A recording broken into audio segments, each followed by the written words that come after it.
नमस्कार, मैं डॉक्टर राजपाल सिरोहीवाल, हिंदी विभाग से आचार्य। आज हम बीए पार्ट फर्स्ट के द्वितीय प्रश्न पत्र में गद्य की विविध विधाओं के से संदर्भित चर्चा करेंगे। आज हम करेंगे रिपोतार्ज पर अदम्भ जीवन। जो रिपोतार्ज है रांगे राघव के द्वारा ये लिखित है। अदम्भ जीवन।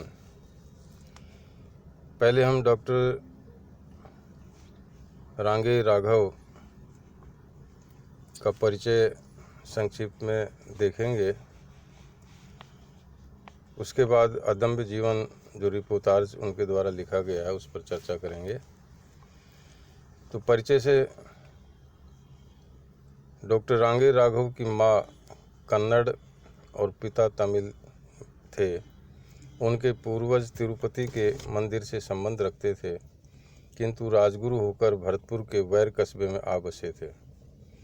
उनकी शिक्षा आगरा में हुई तथा वे अपने जीवन का अधिकांश समय आगरा में ही व्यतीत किया। अंतिम वर्षों में वे जयपुर में आकर बस गए थे। उन्होंने उपन्यास, कहानियाँ, निबंध, रिपोर्टाज और कथा चित्रों पर भी लेखनी चलाई। आपके उत्कृष्ट उपन्यास घरौंदा, सीधा साधा रास्ता, हुजूर, काका, विषाद मठ, कब तक पुकारूं, प्रोफेसर, छोटी सी बात, बंदूक और बीन, उदियरे, कल्पना, आखिरी आवाज़, धरती मेरा घर, डॉक्टर आदि हैं। आपने अपने उपन्यासों और कहानियों में वर्गभेद से पीड़ित मानवता के आर्तनाद को मुखरित किया है। आप स्वतंत्र और जागरूक चिंतक के रूप में सामने आते हैं। आपके अधिकांश उपन्यास सामाजिक हैं और कुछ ऐतिहासिक उपन्यास भी आपने लिखे हैं। आपने स्वस्थ चिंतन पर आधारित मान्यताओं पर बल दिया है, घिसी पिटी और समय के प्रतिकूल मान्यताओं पर चोट की है। रांगे राघव सन 1942 से 1961 तक बराबर लिखते रहे।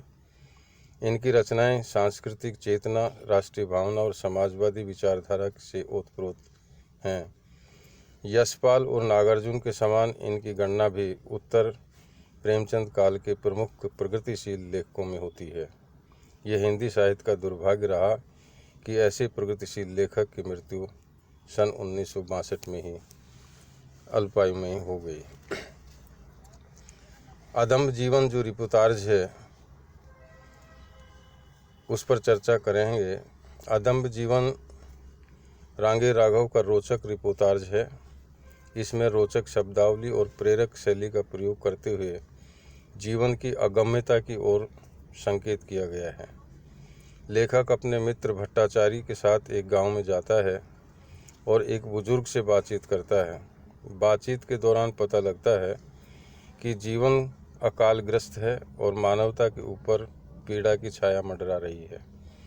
पूरे गांव में कब्रें ही कब्रें हैं, क्योंकि अकाल गांव के लोगों को लील गया।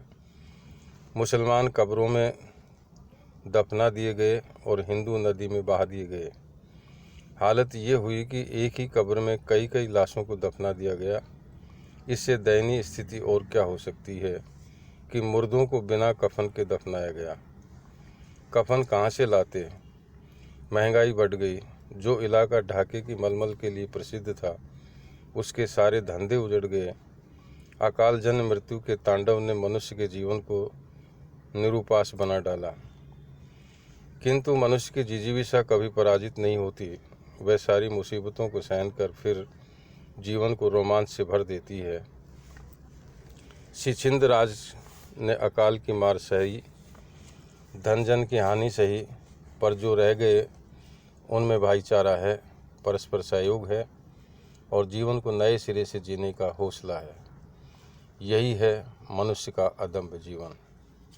लेखक द्वारा वहाँ की जिंदगी, वहाँ के रहन सहन, जीवन क्रम और लोगों के काम करने की प्रणाली का वर्णन कारुणिक शब्दावली में किया गया है।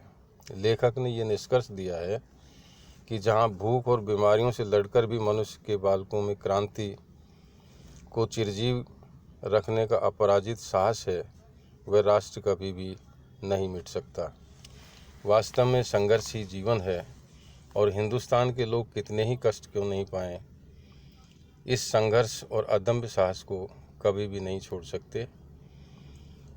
इसमें लेखक ने भारतीय स्वतंत्रता से पूर्व के अकालग्रस्त बंगाल के गांव की पीड़ित स्थितियों का चित्रण किया है।